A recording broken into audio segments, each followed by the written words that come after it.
German দূতাবাসের অর্থায়নে পরিচালিত মুভ ফাউন্ডেশন নামের এই এনজিওটি কথিত উগ্রপন্থা বিরোধী এক কর্মশালার আয়োজন করে, আর এতে অংশ নেয় বাংলাদেশের স্বনামধন্য বেশ কিছু কওমি মাদ্রাসার ছাত্র।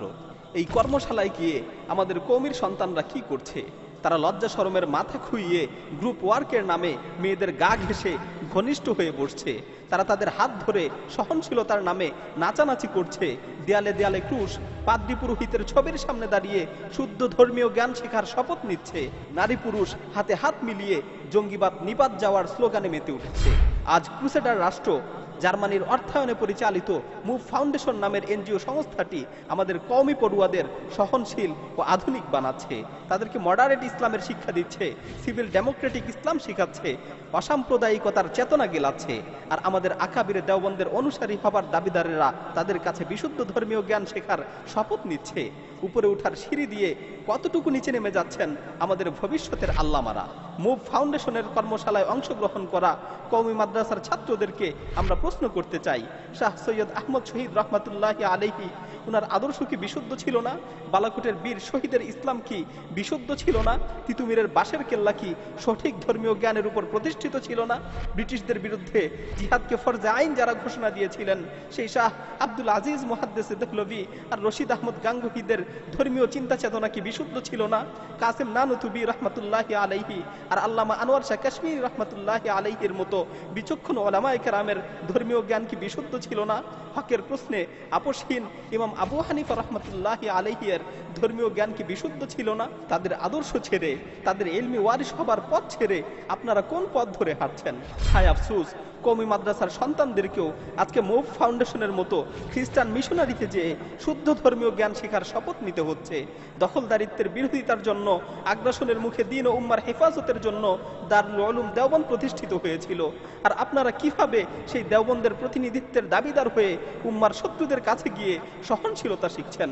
তাদের শেখানো এই সহনশীলতা কি নবী মুহাম্মদ সাল্লাল্লাহু আলাইহি ওয়াসাল্লামের দেখানো মধ্যম পন্থা, নাকি হলো কুফর আর শিরকের প্রতি সহনশীলতা, গোলামের প্রতি সহনশীলতা, মুসলিমদের উপর চালানো হত্যাযজ্ঞের ব্যাপারে সহনশীলতা, যেখানে দ্বীনের স্পর্শ পেয়ে জাহিলিয়াতের অন্ধকারে ডুবে থাকা মুসলিম যুবকেরা নারীদের ফিতনা থেকে ফিরে আসছে? সেক্ষেত্রে আপনারা কিভাবে তালিবুল ইলম হয়ে, নবীর ওয়ারিস হয়ে মূর্খ জাহিলদের মতো পর্দাহীন নারীর গা ঘেঁষে ঘনিষ্ঠ হয়ে বসছেন? কিভাবে তাদের হাত ধরে ঘুরপাক খাচ্ছেন?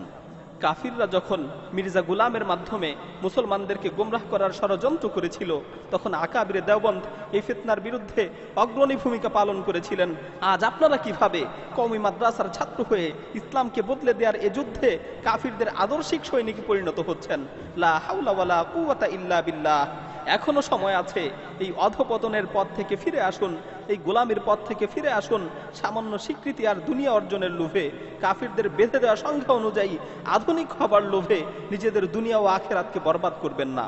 ক্ষমতাসীনদের ভয়ে নিজেদের অস্তিত্বকে টিকিয়ে রাখা নিয়ে শঙ্কিত হয়ে আল্লাহর দ্বীনের বিরুদ্ধে যুদ্ধে অবতীর্ণ হবেন না। দুনিয়ার লাঞ্ছনা আর আখিরাতের বরবাদি ছাড়া এই পথে আর কিছুই নেই। সামান্য বিনিময়ে নিজেদের ইলম ঈমানকে বিকিয়ে দিবেন না। এখনো সময় আছে। এই পথ থেকে ফিরে আসুন। আপনারা ইসলামের বিরুদ্ধে এই আগ্রাসন আক্রমণের মোকাবেলায় আকাবিরে দেওবন্দের রেখে যাওয়া উজ্জ্বল দৃষ্টান্তের অনুসরণ করুন, প্রমাণ করুন আপনারা আকাবিরে দেওবন্দের অনুসারী, দেওবন্দের সুরতে মির্জা গোলামের অনুসারী নন। পরিশেষে আল্লাহ তাআলার আয়াত স্মরণ করিয়ে দিচ্ছি। আল্লাহ তাআলা পবিত্র কালামে মাজিদে ইরশাদ করেন, হুয়াল্লাযী আরসালা রাসূলাহু বিল হুদা ওয়া দীনিল হাক্কি লিইয়ুযহিরাহু আলাদ দীনি কুল্লিহি ওয়ালাউ কারিহাল মুশরিকুন। তিনি তার রাসূলকে প্রেরণ করেছেন সত্য দিন সহকারে, যাতে করে এই দিনকে সকল দিনের উপর প্রতিষ্ঠিত করতে পারেন, যাতে করে এই জীবন ব্যবস্থাকে সকল জীবন ব্যবস্থার উপর গালেব করতে পারেন, বিজয়ী করতে পারেন, যদিও মুশরিকরা তা অপছন্দ করে।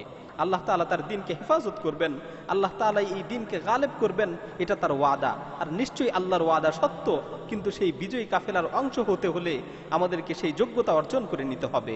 স্রোতের বিপরীতে সত্যের উপর অবিচল থাকতে হবে, হকের ব্যাপারে আপোষহীন হতে হবে। কাফিরদের আদর্শকে ফেরি করে নিছক নিজেদেরকে হক্কানি দাবি করার মাধ্যমে এই বরকতময় কাফেলায় শামিল হওয়া যাবে না। আল্লাহ তাআলা আমাদেরকে সেই তৌফিক দান করুন। আমিন। ওয়া আখির দাওয়ানা আনিল হামদুলিল্লাহি রাব্বিল আলামিন।